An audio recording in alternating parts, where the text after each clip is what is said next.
Jadi kalau kita tidur pagi, itu bukan hanya meningkatkan risiko sakit diabetes, tapi penyakit-penyakit yang lain. Dan satu hal, Rasulullah mengatakan, jika kita tidur setelah sholat subuh akan meningkatkan risiko pikun, Pak. Pikun loh, Bu. Ya, Pak, gampang pikun. Lah kalau kita sholat subuh menjelang maghrib setelah asar, apa yang terjadi? Islam melarang, kita dilarang oleh Nabi kita tidur menjelang maghrib, betul? Bukan karena nanti ketidian setan, bukan ya. Secara medis diketahui bahwa orang yang kebiasaan tidur antara asar sampai maghrib itu akan menurunnya daya tahan tubuh. Jadi gampang sakit infeksi, Pak, kalau Bapak tidur menjelang maghrib. Kalau sekali lagi setelah sholat subuh gampang pikun, aliran darah ke otak itu tersumbat, ya, jadi stroke penyakitnya. Tapi kalau tidur setelah asar sebelum maghrib, itu daya tahan tubuh kita akan menurun. Jadi gitu ya jawabannya, Bu. Justru ini yang paling penting, materi terakhir ini 6 langkah praktis. Ya, Bapak bisa lakukan di rumah mulai hari ini. Langkah pertama, mulai hari ini jangan makan malam, Pak.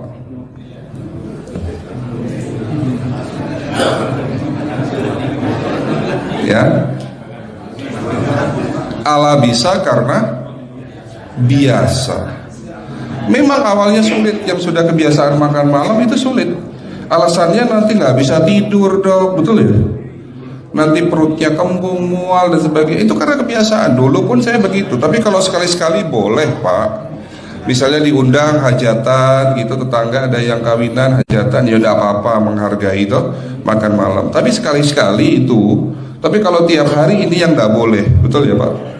Jangan makan berlebihan dan jangan makan malam. Makan sate boleh nggak, Pak? Boleh, siapa bilang nggak boleh? Sate itu, Bapak tahu daging kambing. Daging kambing, daging domba adalah makanan sehat, tidak berkolesterol. Yang kolesterol itu lemaknya, Pak. Tapi kalau Bapak makan daging murni, dagingnya tok, ya sehat, Pak. Yang nggak boleh itu santannya. Jadi makan gulai itu jangan, kalau gulai sate aja udah. Ya, ataupun dibuat apalah, dibuat empal. Ya. Oke, itu yang pertama. Yang kedua, tolong catat. Jangan tidur larut malam, Pak. Batasan tidur jam berapa, Pak? Jam 11 paling telat. Harus sudah tidur. Kenapa? Apa penjelasan medisnya? Orang yang tidur di atas jam 11 akan terganggu fungsi livernya, Pak. Dimana liver kita ini fungsinya banyak. Ya, ada 500 fungsi liver loh, Pak. Fungsi jantung ada berapa, Pak? Fungsi jantung 1. Fungsi jantung tugasnya untuk mompa darah. Fungsi ginjal ada berapa? 2. Absorpsi dan filtrasi. Fungsi liver 500 fungsi. Jadi organ yang paling berat dalam tubuh kita kerjanya adalah liver. Liver akan rusak manakala kalau kita tidur di atas jam 11 malam. Berarti 500 fungsi liver bisa rusak, Pak. Ini salah satu penyebab diabetes. Bukan hanya kerusakan pankreas, tapi rusaknya liver bisa jadi penyakit diabetes, Pak. Jadi kalau sakit diabetes itu yang terganggu itu sebetulnya bukan hanya pankreasnya, livernya pun rusak, ususnya pun rusak. Makanya dalam pengobatan diabetes di klinik kami itu bukan hanya ngobatin pankreas, tapi 3 organ penting ini saya obati: usus, liver, dan pankreas. Kebanyakan kenapa? Kalau dalam pengobatan tradisional mereka tahunya diabetes itu hanya pankreas, ya kan? Tapi di sini dalam pengobatan holistik, orang yang kena liver itu 3 organ ini pasti rusak: usus, liver, dan pankreas. Salah satu penyebab dari kerusakan liver akibat kebiasaan tidur larut malam. Jadi salah satu penyebab diabetes pun bisa karena tidur larut malam. Ya, batasan tidur jam berapa? Sekali lagi, jam 11 harus sudah tidur pulas. Jadi jam 10, setengah 11 paling lambat kita harus tidur pulas. Nanti setelah jam 1 boleh bangun. Yang penting jam 11 sampai jam 1 ini harus tidur pulas. Jadi kalau Bapak mau sholat tahajud jam 2, setengah 3 ya monggo. Ya.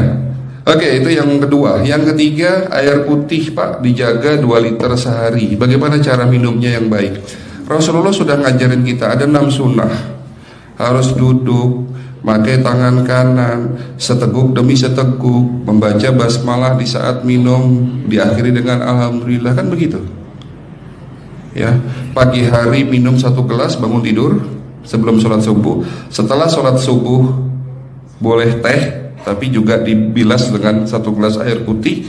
Sebelum mandi nanti Pak, minum air hangat. Kalau Bapak mandinya pakai air dingin boleh, tapi sebelum mandi minum air hangat, biar tubuh kita ini jangan terlalu dingin di saat kita kena air dingin. Sampai maghrib pastikan 2 liter sudah masuk dalam tubuh kita. Malam mau tidur, tolong perhatikan Ibu ya, malam mau tidur jangan banyak-banyak minum. Nggak boleh minum malam itu segelas sampai 2 gelas mau tidur. Cukup seteguk 2 teguk saja. Karena kalau sampai kita minum mau tidur 1 gelas besar, ginjalnya malah rusak Pak. Ya. Oke, itu yang ketiga. Yang keempat, puasa. Lakukan puasa secara rutin, insya Allah kita sehat. Nah, untuk penjelasan atau materi puasa, nanti bisa hubungin staf saya. Nanti di bulan Ramadan tahun ini, kalau memang masih ada slot 1 sampai hari ke-20, saya bisa mengisi manasik kesehatan yang berkaitan dengan manfaat puasa untuk kesehatan. Insya Allah kalau memang masih ada slot waktunya, karena kita di bulan Ramadan hanya 20 hari kita mengisi manasik. Ya, oke, itu yang keempat. Langkah keempat. Langkah 1, 2, 3, 4. Langkah kelima. Nah, sebelum saya menjawab yang kelima, saya ingin membacakan sebuah sabda Rasulullah. Rasulullah bersabda, di dalam tubuhmu ada segumpal daging. Jika segumpal daging itu sakit, akan sakitlah seluruh tubuhmu. Dan jika segumpal daging itu rusak, akan rusaklah seluruh tubuhmu. Apa itu segumpal daging? Segumpal daging itu adalah hati. Tapi ternyata yang dimaksud Rasulullah itu bukan liver Pak. Yang dimaksud Rasulullah adalah hati kita, roh kita, jiwa kita, perasaan kita. Kalau hati kita rusak, kita banyak penyakit hati, iri, dengki, sombong, takabur dan sebagainya. Penyakit fisik akan muncul dalam tubuh kita. Ya, tidak ada orang stres itu sehat, betul tidak Pak? Tidak ada orang yang suka marah-marah itu sehat, betul tidak? Bahkan Rasulullah menganjur senyum adalah ibadah. Senangkan orang lain, permudah urusan orang lain, insya Allah kita sehat. Ya, jadi itu langkah ke-5. Langkah 1 sampai langkah ke-5 sifatnya individual, Bapak bisa lakukan sendiri di rumah. Tapi langkah ke-6 ini butuh bantuan pihak dokter atau rumah sakit. Kira-kira langkah ke-6 apa Pak? Lakukan pemeriksaan sebelum sakit. Jadi periksa itu jangan nunggu sakit baru periksa. Jangan seperti kayak Bu Ustazah tadi, diajak periksa, jawabannya takut ketahuan penyakitnya. Setelah stroke baru datang ke klinik untuk minta diperiksa. Kalau sudah stroke susah nggak nyembuhinnya Pak? Kata kayak beliau nih, sudah 2 tahun tidak sembuh-sembuh karena sudah terlanjur stroke. Tapi kalau beliau melakukan general check up, mohon maaf ya Pak, kalau beliau melakukan general check up rutin, insya Allah tidak akan kena stroke, karena sebelum stroke sudah diobati dulu. Karena stroke ini bisa kita lihat dalam scanning dengan alat yang saya punya, insya Allah kelihatan ini. Oh ini sudah mulai ada tanda-tanda mau penyumbatan, buru-buru diobati. Memang takut Pak, tapi pesan saya jangan takut. Ya, lakukan pemeriksaan supaya kita tahu, supaya kita kenal. Gitu ya Pak. Jadi kira-kira di jemaah ini ada enggak yang mau saya ajak periksa kita semua? Pesan terakhir dari saya, lakukan pemeriksaan sebelum terlambat. Ini pesan saya dan pesan seluruh dokter di dunia sebetulnya. Lakukan pemeriksaan sebelum terlambat. Ya, karena dengan kita melakukan pemeriksaan kita akan kenal tubuh kita. Kalau sudah kenal kita akan sayang sama tubuh kita. Betul Pak? Ada pepatah mengatakan tidak kenal tidak sayang. Cukup sekian dari saya. Mohon maaf kalau penyampaian kami kurang baik. Akhirul kalam, wabillahi taufiq wal hidayah. Wassalamualaikum warahmatullahi wabarakatuh. Kalau ada pertanyaan masalah teknis